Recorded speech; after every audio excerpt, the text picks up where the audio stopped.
This chart tracks AI venture funding over the last decade. Notice the flat lines in the early years, and then this massive, anomalous vertical spike hitting $212 billion in 2025. That historic influx of capital poured directly into research and development, setting the stage for the aggressive, chaotic expansion we saw explode during the second week of May 2026. Over just 7 days, a covert Nvidia trade breakthrough, an IPO that shattered records, hypergrowth from Anthropic, and mind-bending consumer hardware from Google. We are witnessing a brutal industrial-scale collision between a limited supply of physical hardware and an insatiable demand for compute. Following the recent Trump-Xi summit, rumors circulated that the meeting ended without a chip agreement, leaving Nvidia's H200 deliveries to China completely stalled. The reality is quite different. The U.S. Commerce Department actually gave Nvidia the green light to export those highly capable AI chips directly to major Chinese tech firms. This map shows the current allocation structure. From the central U.S. commerce node, approved streams of up to 75,000 H200 units each are authorized to flow to Alibaba, Tencent, and ByteDance. The physical allocation of high-performance compute clusters has become the ultimate geopolitical lever for world superpowers, moving beyond traditional trade negotiations. Meanwhile, Nvidia is facing a massive challenger on its home turf. Cerebras has positioned itself as a highly credible, inference-focused competitor, powered by something they call the wafer-scale engine. Forget standard GPU sizing. This single chip is the size of a dinner plate, an entire 12-inch wafer housing 4 trillion transistors. This chart tracks their initial public offering. Cerebras priced its shares at $185, successfully raising $5.55 billion right out of the gate. But the moment trading began, the stock exploded. It opened at $385, hit an intraday high of $386.34, and finally closed at $311.07. That closing price secured them a market capitalization of approximately $95 billion.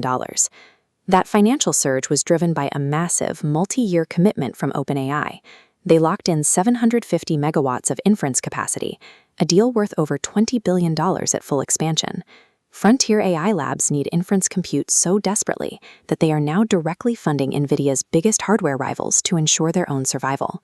Here's a look at Anthropic's annual recurring revenue. With software demand skyrocketing, they reported an 80 times year-over-year growth, pushing their ARR well past the $44 billion mark.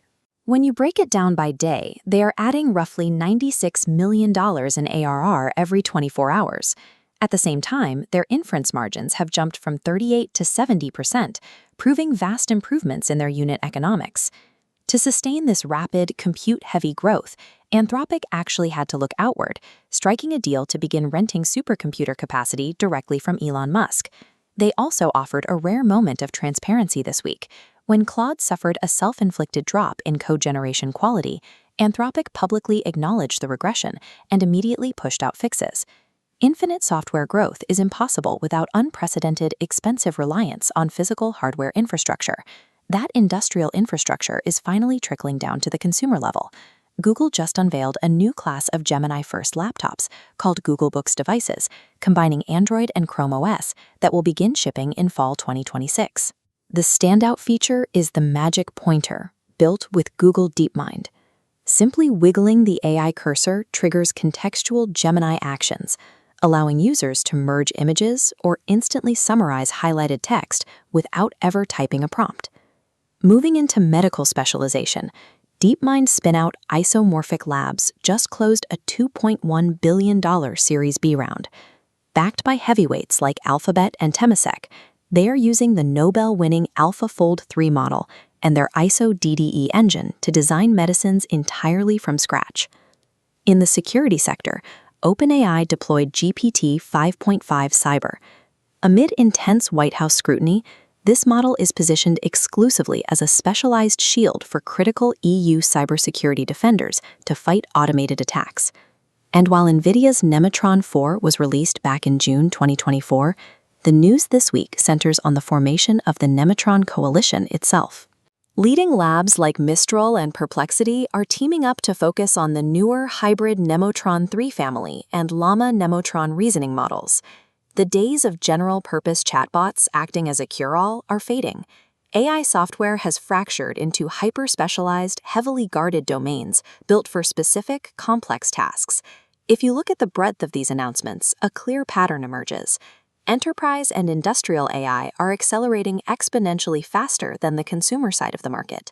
The tech industry has pivoted from the software-as-a-service model to building AI as heavy industrial infrastructure. We've covered a massive amount of ground today. Which of this week's announcements do you think will alter the industry the most? Let me know down in the comments. Thanks for watching. Be sure to like, share, and subscribe to KYC AI Labs for more of the science and business behind the headlines. See you in the next one.